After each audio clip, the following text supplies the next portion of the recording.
नमस्कार, स्वागत है आपका क्रिएटिव क्लासेस में आज विथ आशुतोष सिन्हा के साथ।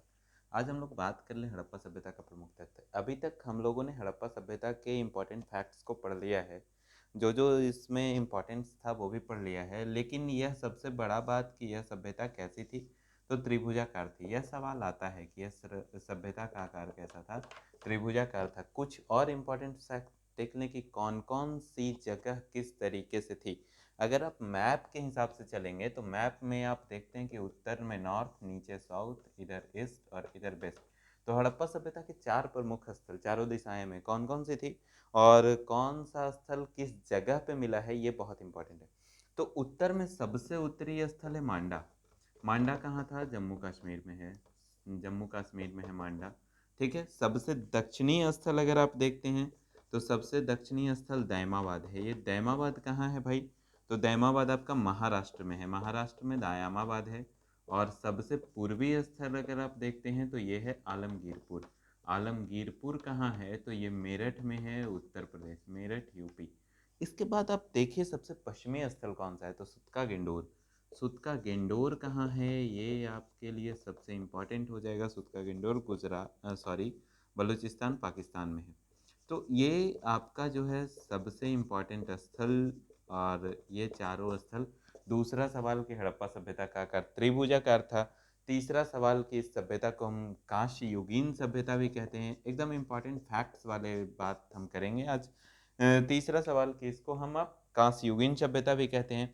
और इस संस्कृति में शैलकृत स्थापत्य जो मिले हैं, शैलकृत स्थापत्य जो मिले हैं वो धौलावीरा से मिले। तो ये चौथा सवाल है आपका। इस तरीके के इंपॉर्टेंट सवालों पे बात करें। और अब देखते हैं कि कौन सा नगर किस नदी के किनारे स्थित था। तो ये भी बहुत इंपॉर्टेंट है आपके लिए। आप नोट करते चलेंगे एक एक तथ्य को तो आपको समझ में आएगा कि कौन सा नगर किस नदी के किनारे स्थित है। सबसे पहला नगर है हड़प्पा। तो हड़प्पा, रावी नदी, हड़प्पा रावी नदी। उसके बाद आता है मोहनजोदाड़ो। ये कौन सी नदी है? तो ये सिंधु नदी। आप थोड़ा फास्ट नोट करेंगे। उसके बाद आता है लोथल, लोथल, भोगवा नदी। इस तरीके के फैक्ट्स को आप देखिए। हड़प्पा, रावी नदी, मोहनजोदाड़ो, सिंधु नदी, लोथल, भोगवा नदी। आप देखिए चन्हुदुड़ो, सिंधु नदी, कालीबंगा, घग्गर नदी। घग्गर नदी का नाम जब हम लेंगे, चन्हुदुड़ो सिंधु नदी, कालीबंगा घग्गर नदी, तो घग्गर नदी को ही हम सरस्वती नदी कहते थे, जो आज के ज़माने में विलुप्त नदी है। ये सरस्वती नदी घग्गर नदी, कालीबंगा इसके किनारे स्थित था। इसके बाद आते हैं राखी गढ़ी। राखी गढ़ी भी घग्गर नदी के किनारे स्थित था। तो ये जो इम्पोर्टेंट फैक्ट्स है इस पर आप ध्यान रखिएगा। कोट दिज्जी भी आपका सिंधु नदी के किनारे स्थित रहा है। कोट दिज्जी सिंधु नदी। बनावली आपका सरस्वती नदी के किनारे स्थित रहा है, इसलिए बनावली आप देखिए सरस्वती नदी। तो इस तरीके के फैक्ट्स आप रोपड़ देखिए सतलज नदी, रंगपुर देखिए मादर नदी। तो इन नदियों के फैक्ट्स को आप याद रखिएगा। कुछ इंपॉर्टेंट शहर और किस नदी के किनारे स्थित है, ये सवाल आता है। इसके बाद सवाल आता है कि कहाँ से क्या मिला है। कल भी मैं इस बातों पर चर्चा कर रहा था कि आप जब भी हड़प्पा सभ्यता पढ़ें या जब भी इतिहास पढ़ें तो इतिहास को मल्टी डायमेंशनल वे में पढ़ें। लेकिन मैं सोच रहा हूँ कि कहीं ना कहीं आप लोग गुस्सा हो जाएंगे कि भाई आप सिर्फ मल्टी डायमेंशनल वे में पढ़ाना सिखा रहे हैं, तो आप ऑब्जेक्टिव क्यों नहीं बता रहे? तो ऑब्जेक्टिव की वीडियो भी आपको मैं दे दे रहा हूँ। इसके बाद हम लोग बात करेंगे हड़प्पा सभ्यता के पतन की, लेकिन उसके पहले और भी इंपॉर्टेंट फैक्ट, जैसे कहाँ से क्या मिला है। तो ये थोड़ा आप देख लीजिएगा कि कहाँ से क्या मिला है, लेकिन कुछ इंपॉर्टेंट चीज़ जो हमेशा सवाल में रहता है, कांसा का दर्पण कहाँ से मिला है? तो ये भाई हड़प्पा से मिला है। दूसरा आप देखिए कि मूर्ति कहाँ से मिली है। जो मातृ देवी की मूर्ति है या फिर जो कांस्य निर्मित नग्न स्त्री की मूर्ति है, वो मूर्ति जो है सो मोहनजोदाड़ो से मिली है। ठीक है। योगी की मूर्ति हड़प्पा से मिली। तो ये सारी चीज़ों को आप याद रखिएगा। युग समाधियाँ कहाँ से मिली है, डॉकयार्ड कहाँ से मिली है, तो इन सब चीज़ों को याद रखिएगा। ये फैक्ट्स आपके एग्जाम के पॉइंट ऑफ व्यू से मैंने बता दी। एग्जाम के पॉइंट ऑफ व्यू से आप ध्यान में रखिएगा तो कुछ किताबें आप पढ़ लिया कीजिए और एनसीईआरटी को आप रेफरेंस में रखिए। हालांकि एनसीईआरटी में एक कमी है जो अक्सर बच्चों के सामने निकल करके आती है कि हड़प्पा के बाद वैदिक सभ्यता को स्किप कर दिया गया और डायरेक्ट राजा महाराजा शुरू किया गया, यानी मौर्य समाज से शुरू हुआ है। तो इसके पहले जितना स्किप किया गया है उसका वीडियो आज ही आपको मिल जाएगा। हड़प्पा सभ्यता का पतन पर हम लोग बात कर लें। अब थोड़ा इम्पोर्टेंट कि हड़प्पा सभ्यता अचानक कैसे खत्म हो गया।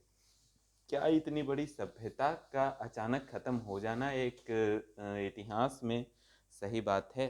और क्या यह संभव है कि इतनी बड़ी सभ्यता अचानक खत्म हो जाएगी? जैसे मान लीजिए कि आपका एक गांव है या कोई शहर है, इट इज़ फैक्ट कि कोई शहर है, कोई गांव है, और इसका अचानक खत्म होना, क्या यह संभव है? जैसे आप देखिए कि हर 100 साल पर, हर शताब्दी पर कोई ना कोई महामारी तो आपके यहाँ आ ही रही है ना। जैसे कभी हैजा फैलता था, कॉलरा फैला आपके यहाँ, अभी कोरोना वायरस फैला है आपके यहाँ। तो क्या कोरोना वायरस ने एक त्रासदी का अंत कर दिया, एक सभ्यता का अंत कर दिया? क्या हैजा ने एक सभ्यता का अंत कर दिया था? नहीं, सभ्यता का अंत संभव नहीं है, संस्कृति का अंत संभव नहीं है। हाँ, कुछ लोगों का अंत संभव हो सकता है, कुछ लोगों का अंत संभव हो सकता है। जैसे इस कोरोना में भी बहुत लोग काल के त्रास में खत्म हो गए, काल के जंजाल में फंस गए, और उनके लिए काल था यह कोरोना वायरस। लेकिन क्या पूरे सभ्यता का अंत हो गया? नहीं, प्रिकॉशन लेने के बाद, दवाइयाँ लेने के बाद बहुत सारे लोग सुरक्षित भी बचे। तो कोई भी महामारी आई होगी, अगर ऐसा इतिहासकार कहते हैं कि कोई महामारी आई होगी और अचानक उस सभ्यता का अंत हो गया, तो वह सभ्यता का अंत अचानक होना संभव नहीं है, समझे? वह सभ्यता का अंत अचानक संभव नहीं हो सकता। किसी किसी इतिहासकार का कहना है कि बाढ़ आया होगा और अचानक उस सभ्यता का अंत हो गया, तो बाढ़ में भी किसी सभ्यता का अंत अचानक संभव नहीं है।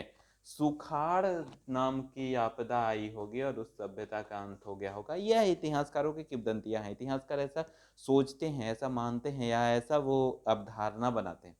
लेकिन किसी सभ्यता का अंत सुखाड़ के कारण भी संभव नहीं है, और वो भी हड़प्पा जैसी उन्नत सभ्यता का अंत तो सुखाड़ के कारण संभव है ही नहीं। बिकॉज मैंने आपको पढ़ाया कि किस तरीके से ग्रेनरी का सिस्टम था वहाँ, और 3 साल के लिए अनाज को सुरक्षित रखा जाता था, और वो ऊंचाई पर बनाया गया था ताकि बाढ़ जैसे आपदा में भी उसको सुरक्षित रखा जा सके। तो इस सभ्यता का अंत तो इस महामारी के कारण या इस आपदाओं के कारण संभव नहीं है। Is that clear? एकदम फैक्चुअल तथ्य। जैसे अगर रामशरण शर्मा की बात करें, इतिहासकार रामशरण शर्मा बात करते हैं इस पे, रोमिला थापर बात करती हैं इस पे, इतिहासकार यदुनंदन सरकार बात करते हैं इस पे, यदुनंदन सरकार बात करते हैं। इतिहासकारों की अगर लाइन लगा दें तो इन सब में बहस होती रहती है, भारी मतभेद है इन इतिहासकारों में कि इस सभ्यता का अंत कैसे संभव है, कैसे एक उन्नत सभ्यता अचानक से अंत हो गई। कई इतिहासकार कहते हैं कि बाह्य आक्रमण के कारण हड़प्पा सभ्यता का अंत हो गया, बाहरी आक्रांता आए और हड़प्पा सभ्यता को खत्म कर दिए। तो यह भी संभव नहीं लगता है, यह भी संभव प्रतीत नहीं होता है कि बाहरी आक्रांता आएंगे और हड़प्पा सभ्यता का समूल नाश कर देंगे। हाँ, यह हो सकता है कि बाहरी आक्रांता आए होंगे और इस सभ्यता में जीत हासिल करके यहाँ पे बसने का प्रयास किए होंगे, और इस सभ्यता को उन्होंने अपना बना लिया होगा और हड़प्पा वासियों को बाहर जाना पड़ा होगा। इट इज पॉसिबल, पॉसिबिलिटीज ही है ऐसी। लेकिन जब ऐसा भी होता, इस मत को भी हम लोग खंडन कर सकते हैं, खारिज कर सकते हैं कि जब ऐसा होता कि बाह्य आक्रांता आते और हड़प्पा सभ्यता को अपना बना चुके होते, तो यह सभ्यता जीवित रहनी चाहिए थी, वो आक्रांता ही इस सभ्यता में जिंदा रहते। लेकिन रहते, हड़प्पावासी बाहर चले गए थे, चलो ठीक है मान लेते हैं, लेकिन वह लोग तो जीवित रहते। लेकिन नहीं, हड़प्पा सभ्यता के बाद आप देखते हैं कि एक लंबा गैप मिलता है इतिहास में, और इस गैप के बाद इधर हड़प्पा है, और एक लंबा गैप के बाद वैदिक सभ्यता का आरंभ होता है आपके यहाँ। तो क्या ये ट्रांस पीरियड में, क्या यह संक्रमण काल में हड़प्पा सभ्यता पूरी तरीके से खत्म हो चुकी थी? यह बहुत बड़ा सवाल है। क्या यह ट्रांस पीरियड में हड़प्पा सभ्यता का कोई भी अस्तित्व नहीं बचा था? यह बहुत बड़ा सवाल है। क्या उस सभ्यता का अस्तित्व जिसकी हम बात कर रहे हैं वो प्रॉपरली लॉस्ट हो चुका था? यह भी बहुत बड़ा सवाल है।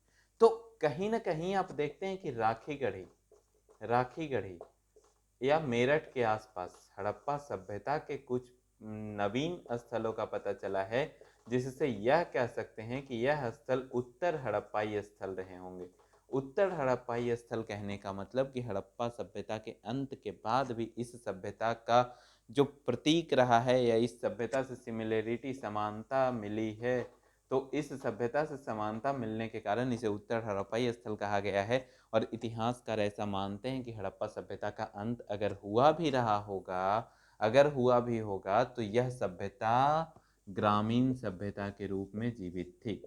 यह सभ्यता ग्रामीण सभ्यता के रूप में जीवित थी, चूंकि जिस तरीके का मृदभांड हड़प्पा में मिला है, ठीक उसी तरीके का मृदभांड यहाँ भी मिला है। जिस तरीके का चूड़ी वहाँ मिला है उसी तरीके का चूड़ी यहाँ मिला है। जिस तरीके का साक्ष्य हड़प्पा सभ्यता में मिला है उसी तरीके का साक्ष्य उत्तर हड़प्पाई सभ्यताओं में भी मिला है। इसका मतलब है कि हड़प्पा सभ्यता के लोगों के जीवन जीने का तरीका जैसा था, जिस तरीके से ये लोग जीवन जी रहे थे उसी तरीके से ये लोग भी जीवन जी रहे थे। इसका मतलब कि यह एक नगरीय सभ्यता के रूप में समाप्त हो चुकी थी, लेकिन ग्रामीण सभ्यता के रूप में यह सभ्यता बाद के कालों तक भी जीवित रही है। Is that clear? तो यह क्लियर होना चाहिए कि हड़प्पा सभ्यता का पतन महज एक दिन, एक महीने या एक साल का परिणाम नहीं था। यह एक लंबी प्रक्रिया रही होगी, यह एक लंबी प्रक्रिया रही होगी। इसके बाद जो सभ्यता खत्म हुआ उसके बाद उत्तर हड़प्पाई सभ्यता के रूप में यह जीवित रहा है। तो अब आपके लिए एक सवाल बनता है, अब आपके लिए एक सवाल बनता है दोस्तों कि हड़प्पा सभ्यता का अंत महज एक दिन की प्रक्रिया नहीं बल्कि एक लंबी प्रक्रिया रही होगी। व्याख्या करें यह सवाल आपके लिए कि हड़प्पा सभ्यता का अंत, हड़प्पा सभ्यता का अंत अचानक नहीं बल्कि सॉरी